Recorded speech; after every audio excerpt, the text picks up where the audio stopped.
Okay, this is going to be your very brief lecture on media and public opinion and parties and polarization. One thing to be aware of in the media is that since the last 20 years, the media and journalism has become very weakened as a result of the growth of social media, and it's kind of siphoning off of those traditional advertising dollars that have gone to local newspapers and local television stations. You have to realize that media outlets like MSNBC and Fox News have really been able to craft competing narratives to the point where they have completely different understandings of what's going on in American politics at any given time. And that did not used to be the case because everyone watched and talked about the same evening news and read the same newspapers. And 24-hour news cycles that try to siphon off as much advertising money as they can and direct it towards particular audiences that only watch what they want to see and hear tend to get a lot more kind of frankly biased reporting and narratives that only make sense to the people who want to be influenced by them explicitly. So you have this kind of increasing polarization that's happening not only as a result of economic inequality, which I want to mention. The parties haven't been this opposed in terms of the levels of ideological, meaning like actual policy position opposition, since about 1928. And 1928 was just on the precipice of one of our huge kind of rearrangements of parties and voting in the U.S. When the Great Depression occurred. So the Great Depression occurred when there was a huge amount of economic inequality. There was a lot of poor folks and a few really rich folks who kept getting richer and richer. And at one point in the Great Depression, we had about 25% unemployment. By some measures, we sort of had something approaching that just this year when we had so many folks who were immediately unemployed after the coronavirus pandemic hit.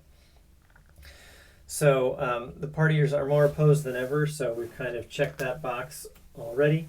As a partial result of these media narratives that reinforce people's existing biases and a weakened fourth estate, a weakened kind of nonpartisan media source that is supposed to be an unbiased kind of investigative, ethic of information spread in a democracy, right? But instead, you have opposing camps that are seeking to just solidify the loyalty of their viewers, and as a result, those same viewers become increasingly loyal partisans. And so they're able to generate more advertising dollars, and so also something that has filled the gap as the media has become weakened are the actual parties themselves, or the political campaigns that are using political parties to kind of supplement, that are trying to supplement the kind of gap in voter education. And there are more, the media likes to say these days, the kind of media as it stands likes to say these days that there are more independents than ever before. And to a certain extent, that's true. There's some more independence than there used to be. However, in one link that I believe you've already seen in the last module, it hasn't grown as significantly as partisanship itself has hardened. And one of the main functions of a political campaign over the course of about 6 months of every presidential campaign, certainly, is not to persuade other people. So you actually don't do most political advertising to persuade people who aren't already inclined to vote for you. What you are trying to do is build the credibility of your new candidate to existing members of that party. And when you're doing that, you are taking a hardened position. So even though there's already this economic inequality that's feeding polarization, and this media messaging that is impacting polarization. You also have the parties themselves that are encouraging this polarization because they're seeking to increasingly identify their party's candidate, and especially their party's presidential candidate, with the existing partisan leanings of the existing partisan electorate. So, for example, in 2020, Joe Biden was not necessarily the candidate that was favored by most people in the Democratic Party. He was doing incredibly poorly in New Hampshire and Iowa. And when South Carolina came along and he had one win among an electorate that was disproportionately, more elderly and Southern and African American, he had an amazing win.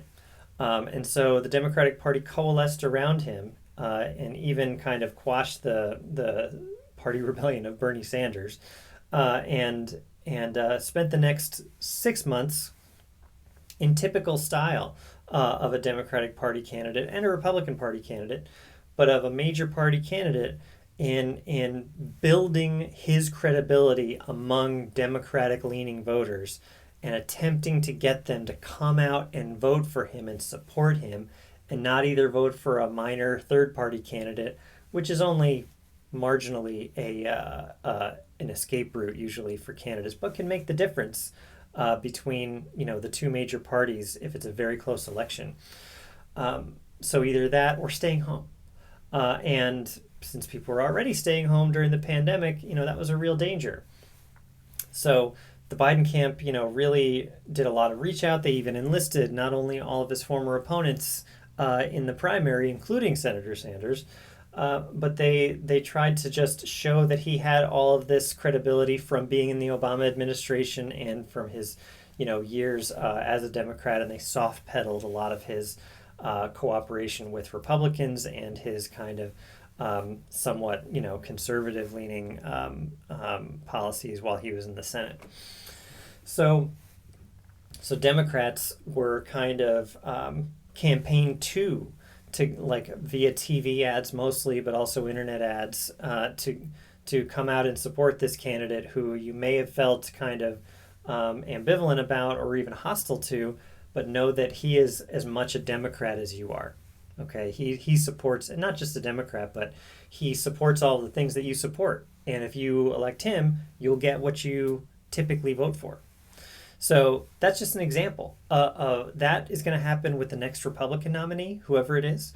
It probably will happen with the next Democratic nominee as well. And because voters just need to be reminded because they don't pay attention. So what little time they have to actually watch political ads, they'll watch either Fox News or MSNBC, and and because they only associate with people that are like them, typically.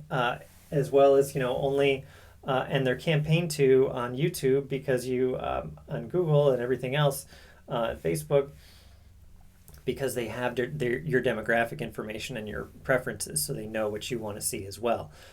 So you're just going to keep getting inundated with these ads the next time around. So if some of you were, so if this seems like it might be familiar to you.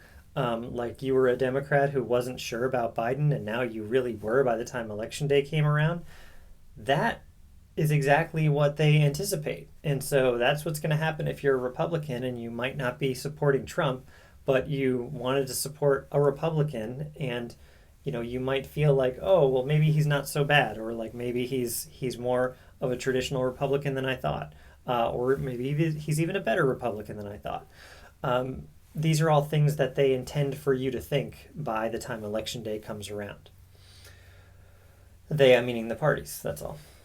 And finally, the other thing that increases polarization and increases the kind of partisan loyalty of U.S. voters is our system.